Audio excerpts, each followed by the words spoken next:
AI കാലത്തെ ഗുണവിശേഷങ്ങളാണ്.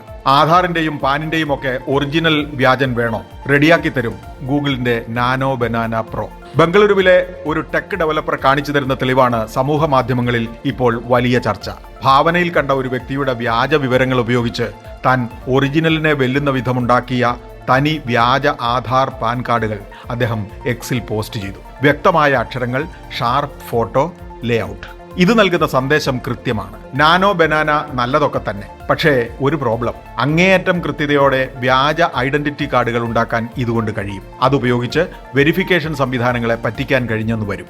ജെമിനിയുടെ ഒരു watermark ഈ ഇമേജിലുണ്ടെന്ന് സൂക്ഷിച്ചു നോക്കിയാൽ അറിയാം. പ്രിന്റ് എടുക്കുന്നതിന് മുമ്പ് അത് വേണമെങ്കിൽ ക്രോപ്പ് ചെയ്യാനോ ഹൈഡ് ചെയ്യാനോ പറ്റും. എന്ന് വെച്ചാൽ തിരിച്ചറിയൽ കാർഡ് തിരക്കിട്ട് നോക്കുന്ന ഒരാളെ എളുപ്പത്തിൽ പറ്റിക്കാം. വ്യാജൻ ഉണ്ടാക്കുന്നവർ അധികം ഉണ്ടാവില്ല, പക്ഷേ അവർ ഉണ്ടാക്കുന്ന പൊല്ലാപ്പ് ബാധിക്കാൻ പോകുന്നത് നിരപരാധികളായ മറ്റെല്ലാവരെയുമാണ്.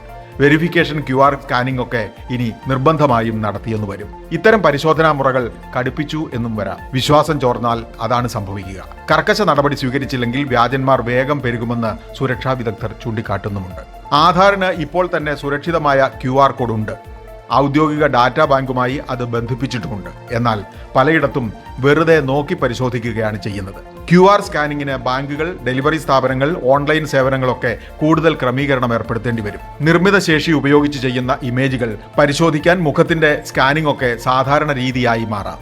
AI ചിത്രങ്ങളിൽ ഒരു മാർക്കിംഗ് ഗൂഗിൾ ഒളിപ്പിച്ചു വെക്കുന്നുണ്ട്. അപ്ലോഡ് ചെയ്ത രേഖകളിൽ ഈ മാർക്കിംഗ് കണ്ടുപിടിക്കാൻ കമ്പനികൾ സ്കാനറുകൾ ഉപയോഗിച്ചു തുടങ്ങും. AI വേലകൾ കണ്ടുപിടിക്കുന്ന മെച്ചപ്പെട്ട ടെക്നോളജി, മെച്ചപ്പെട്ട വ്യവസ്ഥകൾ, ജാഗ്രതയുള്ള സമീപനം എന്നിവയൊക്കെ ഈ ഡിജിറ്റൽ കാലത്ത് വേണ്ടിവരും. പണി ഒപ്പിക്കുന്നത് ഓരോ കൂട്ടർ, ചുമക്കുന്നത് കുറ്റമൊന്നും ചെയ്യാത്തവർ.